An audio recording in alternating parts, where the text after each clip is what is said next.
Hey guys, Avery has recently entered another phase of picky eating and I'm really just struggling to get calories into her, especially nutritious ones. But one of the things I can usually count on her to eat are smoothies, especially when they involve chocolate. So today I'm going to share with you her favorite chocolate supreme smoothie that's packed with protein and tons of nutrients.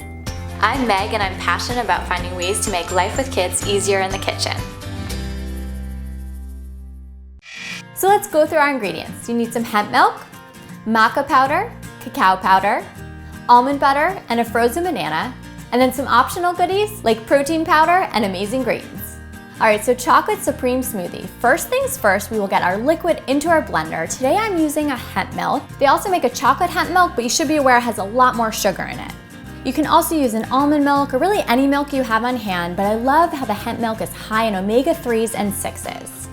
Next, we have a frozen banana, which adds a ton of potassium and also an amazing creaminess to the smoothie. So I'm gonna put that in. And then I've got some almond butter. Now, interestingly enough, Avery prefers the taste of almond butter to peanut butter, but you can use either. And almond butter has tons of protein. Now for our fun ingredients. The first is maca powder. Now this is a superfood that is known for fighting fatigue, and you don't need too much, but I'm gonna use about a teaspoon. All right, now we have our cacao powder, which will give our smoothie the chocolate flavor. This is also a superfood that's packed with magnesium that's great for muscle recovery. All right, I'm gonna add about 2 teaspoons of this. You don't want too much or your smoothie will turn bitter.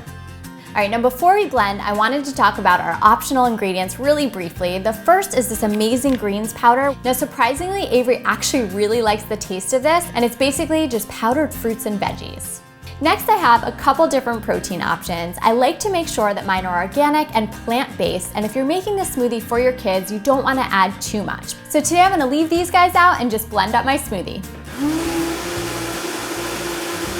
Once my smoothie is blended, I like to pour it into a mason jar and top it with some cacao nibs and hemp seeds because for Avery, presentation is everything. I love giving her this smoothie after school or an activity and just knowing she's getting extra nutrients. How's your smoothie? Even better than basketball. All right, well, I hope you guys give this recipe a try. Thank you so much for watching, and I'll see you next time. Bye, guys. You're sucking it down. There's barely any left. Aww. Some more. Who can resist that face?